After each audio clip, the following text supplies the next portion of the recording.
नमस्कार दोस्तों, bank employees news YouTube channel पर आप सभी का स्वागत है। बात करेंगे यूएपीयू और आईबीए की मीटिंग के बारे में। जैसे कि आप सभी जानते हैं कि पीएलआई और मेडिकल इंश्योरेंस पॉलिसी को लेकर एक मीटिंग हुई है।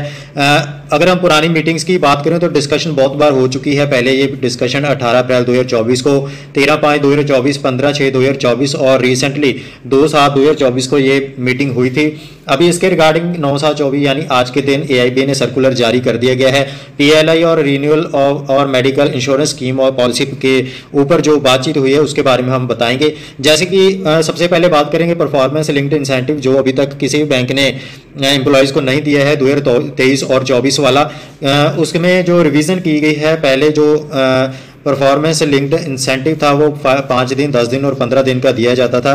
और पैरामीटर अभी नए डिसाइड कर दिए गए हैं, 8 पैरामीटर डिसाइड किए गए हैं। कोई भी बैंक अपने हिसाब से इनमें से पैरामीटर चूज़ करेगा। 5 पैरामीटर बैंक के द्वारा चूज़ किए जाएंगे, जिसके बेस पर ये पीएलआई दी जाएगी। जो पैरामीटर्स रहेंगे बैंक के वो रहेंगे CASA, NPA, SMA, non interest income, total business profitability, ROA, ROE, government schemes. इनमें से चुना जाएगा। पहले 5, 10 और 15 दिन का पीएलआई मिलता था, लेकिन अभी जो नया रिवीजन किया गया है, अब 1 से 15 दिन का कितने भी दिन का जो पीएलआई मिल सकता है, अकॉर्डिंग टू जो 5 पैरामीटर कोई भी इंडिविजुअल बैंक डिसाइड करेगा उसके हिसाब से उन कितनी परसेंटेज आएगी, फॉर्मूला बनेगा, उसके हिसाब से ये दिया जाएगा।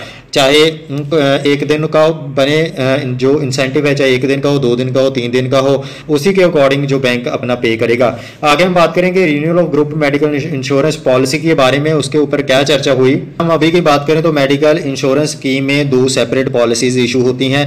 एक तो जो इन सर्विस एम्प्लॉयज़ है उनके लिए एक पॉलिसी होती है, क्योंकि इनका जो डिपेंडेंट है वो ज़्यादा होते हैं, लेकिन क्लेम जो इन सर्विस एम्प्लॉयज़ का कम रहता है। और दूसरी जो पॉलिसी है वो सेपरेट पॉलिसी इशू होती है, वो रिटायरीज़ के लिए। रिटायरीज़ में डिपेंडेंट कम होते हैं और जो क्लेम है उनके द्वारा ज़्यादा लिया जाता है, जिसके कारण उनकी पॉलिसी में अमाउंट में जो प्रीमियम अमाउंट है वो ज़्यादा रहता है।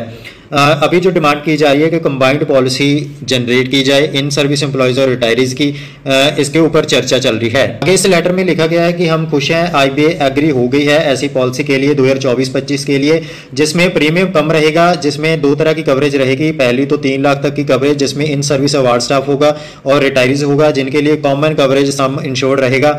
और दूसरा जो रहेगा 4 लाख तक का इंश्योर्ड रहेगा, जिसमें इन सर्विस ऑफिसर्स होंगे और रिटायरीज होंगे।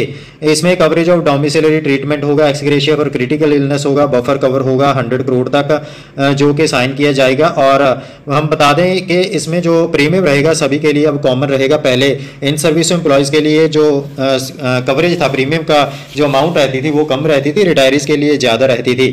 बाकी आगे जो सीट पॉइंट में लिखा गया है, जो रेजिडुअल इश्यूज़ हैं, जो पेंडिंग इश्यूज़ हैं सेटलमेंट के, जैसे 5 डे बैंकिंग हो गया मेन तौर पर, और बाकी जो अन्य डिस्कशन के जो पेंडिंग इश्यूज़ हैं उन पर जल्द से जल्द मीटिंग की जाएगी, ऐसा आईबीए ने एग्री कर लिया है। आज का जो मेन डिस्कशन रहा था पीएलआई के ऊपर रहा।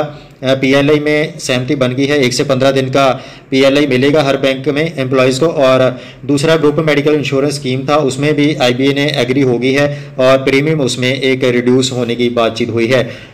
दोनों डिस्कशन पॉजिटिव रही हैं। आगे सभी की जो मेन डिमांड है 5 डेज बैंकिंग को लेकर रहेगी, जिस पर भी गवर्नमेंट की जल्द से जल्द सहमति बने और बैंकर को ऐसी जल्द से जल्द खुशखबरी दें। धन्यवाद दोस्तों, यही थी आज की हमारा अपडेट। वीडियो को शेयर कर दें और चैनल को सब्सक्राइब कर लें, ताकि बैंकिंग के रिलेटेड सभी अपडेट्स आपको इसी चैनल पर मिलते रहें। धन्यवाद।